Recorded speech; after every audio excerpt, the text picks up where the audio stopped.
یہ اس وقت کی بات ہے جب میں ہائی اسکول میں اپنے جونیئر کلاس میں تھا۔ ہمارے پاس پروجیکٹس کا ایک گروپ تھا جس پر ہمیں اپنے ٹیچر نے کام کرنے کے لیے 2 ہفتے کا ٹائم دیا اور ہمیں اپنے لیے ٹیم میٹس چننے تھے۔ میں نے اپنے بہترین دوست زین کو چن لیا، لیکن ہم نے کام کو پورا کرنے میں تاخیر کی۔ جب پروجیکٹ جمع کرانے میں صرف 3 دن رہ گئے، آخر کار میرے عقلی حواس نے لات ماری۔ میں نے زین سے پوچھا کہ ہم کیا کرنے جا رہے ہیں۔ یہ اسکول کی چھٹی کا وقت تھا اور ہم قریبی اسٹور میں گھوم رہے تھے۔ زین نے پریشان آواز میں جواب دیا کہ ہمارے پاس اس کو ختم کرنے کے لیے کافی وقت ہے، ہمیں بس اکٹھے ہو کر کام کرنا ہے۔ پھر چلو ایسا کرتے ہیں کہ ہمارے پاس تو اتنا وقت نہیں کہ ہم کسی کے گھر جائیں اور اس پر کام کریں۔ اور گھر بھی کون سا گھر؟ میرا گھر خالی نہیں ہے، میری خالہ اور چچا کل ملنے آ رہے ہیں، اس لیے ہم وہاں نہیں کر سکتے، اور میری جگہ ہمارے لیے بہت چھوٹی ہے۔ میں اپنے 2 چھوٹے بھائیوں کے ساتھ اپنا کمرہ شیئر کرتا ہوں۔ ہمارے گھروں میں سے کوئی بھی کام کرنے کے لیے دستیاب نہیں تھا، اس لیے ہم نے کچھ جگہ چننے کی کوشش کی۔ پھر زین کو خیال آیا اور بولا یار ہم اسکول میں کیوں نہیں جاتے؟ دن کو تو ہمیں اسکول میں شاذ و نادر ہی وقت ملتا ہے۔ میرا مطلب ہے کہ چلو رات کو اسکول چلتے ہیں اور بس وہی پروجیکٹ مکمل کرتے ہیں۔ میں نے پوچھا کیا وہ دروازے بند نہیں کرتے؟ زین بولا نہیں، وہاں نائٹ کلاسز ہوتی ہے تو اسکول ٹیکنیکلی رات کو بھی کھلا ہوگا۔ اگر ہم مشکل میں پڑیں گے تو ہم اپنے ہوم ورک کے لیے مشکل میں پڑیں گے۔ میرا مطلب ہے کہ اب ہمارے پاس ایک پروجیکٹ کرنے کی جگہ ہے جس کے لیے تم تیار نہیں ہو۔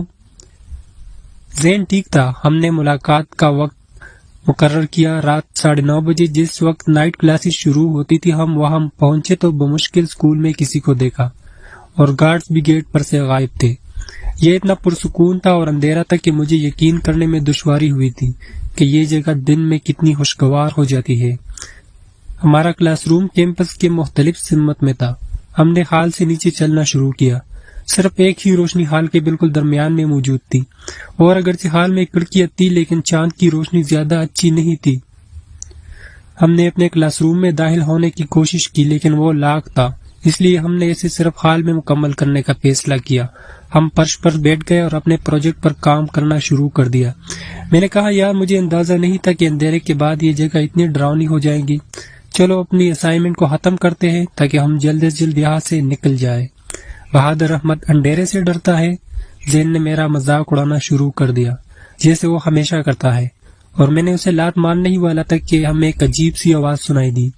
ہم نے فوراً ہال کے سرے کی طرف دیکھا جہاں سے آواز آ رہی تھی۔ کچھ عجیب طرح سے چلنے کی آواز آئی، جیسے کوئی ایک قدم اٹھائے اور دوسرے پاؤں کو لنگڑاتے ہوئے ہلکے سایہ دار ماحول میں گھسیٹتے ہوئے چل رہا ہو۔ ہم اپنے سامنے وسیع خالی دالان کو کھڑا دیکھ رہے تھے۔ یہ کیا چیز ہے؟ میں بولا کیا چیز ہے؟ زین بولا میں نہیں جانتا، مجھے لگتا ہے کوئی آ رہا ہے۔ ہم یہاں خالی حال کو دیکھتے رہے کہ کسی بھی لمحے کوئی ٹیچر یا اسٹوڈنٹ نظر آئے گا، لیکن اس کے بجائے ہم نے کسی اور کو بائیں طرف دیکھا۔ ایک آدمی آہستہ آہستہ باہر نکلا۔ اس نے ہمارے اسکول کے چوکیدار کا لباس پہنا ہوا تھا۔ وہ شخص اوسط قد کا تھا اور اس کے ہاتھ میں جھاڑو تھی۔ اس کی بائیں ٹانگ میں کچھ خرابی تھی اور وہ بمشکل چل سکتا تھا، اور آخرکار مجھے احساس ہوا کہ یہ وہی ہے جسے ہم نے چند لمحے پہلے لنگڑاتے ہوئے سنا تھا۔ اس نے ہمیں نوٹس نہیں کیا اور چلتا رہا، لیکن جب وہ ہال کے بیچ میں تھا تو اچانک رک گیا۔ پھر بہت ہی خوفناک آواز میں ہوا سونگی اور فوراً اپنا چہرہ ہماری طرف موڑ لیا۔ حالانکہ میں اس کا چہرہ ٹھیک سے نہیں دیکھ سکتا تھا۔ میں نے اس کی آنکھیں دیکھی، اس کی بڑی گول آنکھیں تھی اور ان میں سرخی تھی۔ وہ کچھ کہے بغیر ہمیں گھورتا رہا، ایک بار بھی اس کی آنکھیں نہ جھپکی، اس عجیب و غریب تصادم سے نہیں جھپکی۔ میں نے برف کو توڑنے کا فیصلہ کیا اور بولا ہیلو، ہم ابھی اپنا ہوم ورک کر رہے ہیں، ہاں ہم جیسے ہی مکمل کریں تو نکل جائیں گے۔ زین نے مزید کہا لیکن وہ آدمی آہستہ آہستہ ہماری طرف بڑھا اور خال کی روشنی کے نیچے رک گیا۔ آخرکار ہم اسے دیکھ سکتے تھے۔ اس کے چہرے کے تاثرات کے علاوہ اس کی شکل میں کوئی چیز نمایاں نہیں تھی۔ وہ مسلسل ہمیں ایسے گھورتا رہا جیسے وہ پاگل ہو، اور پھر شیطانی طریقے سے بہت پریشان کن انداز میں مسکرایا۔ پھر پرسکون آواز میں بولا کیا تم لوگ مجھ سے جھوٹ بول رہے ہو؟ میں بولا ہم کیا جھوٹ بولیں گے؟ وہ بولا یہاں اندھیرے کے بعد کوئی بھی نہیں آتا، یہاں تک کہ نائٹ کلاسز کے اسٹوڈنٹس اس جگہ سے بچتے ہیں جیسے میں کوئی بلا ہوں۔ زین اور میں نے ایک نظر ڈالی یہ سوچ کر کہ یہ آدمی کتنا عجیب لگ رہا ہے۔ میں بولا ہم جلد ہی کام ختم کر دیں گے اور چلے جائیں گے، ہمیں کوئی پریشانی نہیں ہوگی۔ وہ بولا نہیں، میں آپ لڑکوں سے کچھ نہیں کہہ رہا، آپ جب تک چاہے رہیں، میں بس تھک چکا ہوں اکیلے۔ ہم اپنا کام مکمل کر لیں یہ سوچ کر کام پر واپس لگے اور سوچا یہ آدمی چلا جائے گا، لیکن ایسا نہیں ہوا۔ وہ ہاتھ میں جھاڑو پکڑے وہی کھڑا رہا اور ہماری طرف دیکھ کر مسکراتا رہا۔ وہ بولا نہیں، واپس نہیں مڑا، بس وہی کھڑا رہا، ہمیں پلک جھپکائے بغیر دیکھتا رہا۔ میں بولا کیا اور کچھ ہے؟ تو وہ بولا نہیں، بس آپ لوگوں کو دیکھ کر مزہ آ رہا ہے۔ زین اس عجیب و غریب رویے کو مزید برداشت نہیں کر سکا تو اس نے غصے سے بھرے لہجے میں کہا، کیا آپ کے پاس صفائی اور سامان کا کام نہیں ہے؟ وہ بولا ہے، لیکن مجھے یہاں وقت گزارنا اچھا لگتا ہے آپ لوگوں کے ساتھ۔ زین بولا یہ تو پاگل ہے، چلو احمد ہم نائٹ کلاس ونگ میں باقی تمام اسائنمنٹس ختم کر لیں گے، بہتر یہی ہے کہ ٹیچر سے اجازت لے لیں، وہاں کام کر لیں گے، پھر اس گھٹیا پتھر کو برداشت نہ کرنا پڑے گا۔ ہم وہاں سے نکلنے کے لیے اٹھے اور میں نے دیکھا کہ اس شخص کا چہرہ بدل گیا، اس کی آنکھیں خونی لال ہو گئی اور اس کے ماتھے کی رگیں غصے سے باہر نکلنے لگی۔ وہ ہمیں دیکھتا ہوا باری سانس لینے لگا اور بولا تم نے مجھے کیا کہا؟ زین بولا گھٹیا، اس لیے تو تم اکیلے ہو، چلو چلتے ہیں احمد۔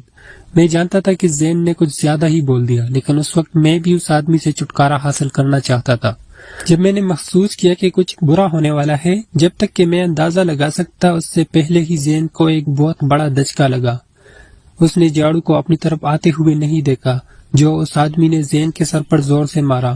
اس نے اپنی پیشانی کو پکڑ کر چیخ ماری، اس کا خون بہہ رہا تھا اور میں نے دیکھا کہ ہمارے بالکل پیچھے کھڑا وہ عجیب آدمی عجیب طریقے سے ہنس رہا تھا اور بولا، او کیا میں گھٹیا ہوں؟ نہیں، میں نہیں ہوں، بیٹا آپ جیسے لوگ ہیں جو یہ نہیں سمجھتے کہ اکیلے انسان کو کیسے پیار کرتے ہیں اور اس کی دیکھ بھال کرتے ہیں، لیکن میں جانتا ہوں کہ آپ کو کیسے سبق سکھانا ہے۔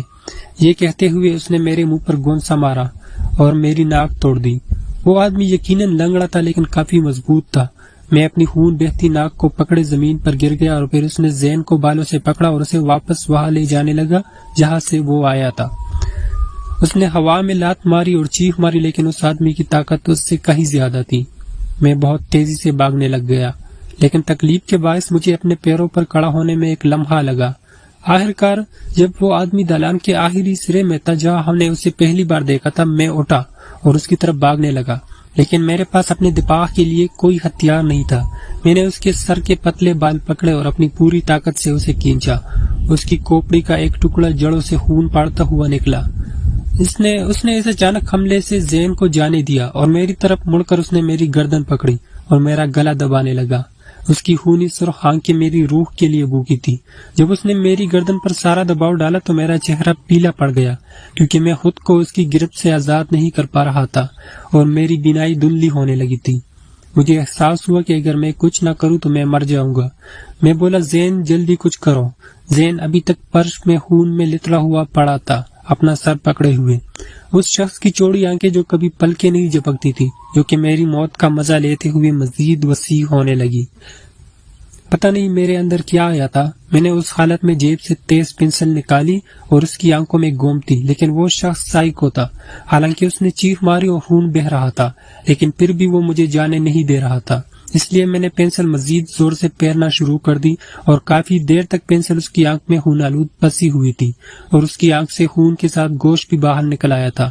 اس نے آخرکار مجھے جانے دیا اور میں اپنی سانسیں پکڑنے کی کوشش میں زمین پر گر گیا۔ پھر زین نے مجھے اپنا ہاتھ دیا اور کہا، احمد آؤ، ہمیں جانا ہے۔ ہم دونوں اپنی جان بچانے کے لیے بھاگے اور سیدھے نائٹ کلاس ونگ میں گئے۔ ٹیچر اور اسٹوڈنٹس دو لڑکوں کو آدھی رات میں ایسی حالت میں دیکھ کر حیران رہ گئے۔ انہوں نے پولیس کو فون کیا اور ہمارے والدین کو بھی بلایا گیا۔ کچھ ہی لمحوں بعد پولیس نے چوکیدار کو گرفتار کر لیا جو حال میں بے ہوش پڑا تھا۔ جب اسے لے جانے لگے تو اس نے اپنا چہرہ سیدھا میری طرف موڑ لیا اور میں اب بھی دیکھ سکتا تھا کہ میری پنسل اس کی ایک آنکھ میں پسی ہوئی ہے جو ہمیشہ کے لیے ختم ہو گئی تھی۔ وہ اب بھی اپنی دوسری چوڑی آنکھ سے مجھے گھورتا رہا اور شیطان کی طرح مسکراتا رہا۔ مجھے اندازہ نہیں کہ اس کے بعد اس کے ساتھ کیا ہوا۔ دوستو، مجھے امید ہے کہ آپ کو ویڈیو پسند آئی ہوگی۔ اگر ایسا ہے تو برائے کرم ویڈیو لائک کریں۔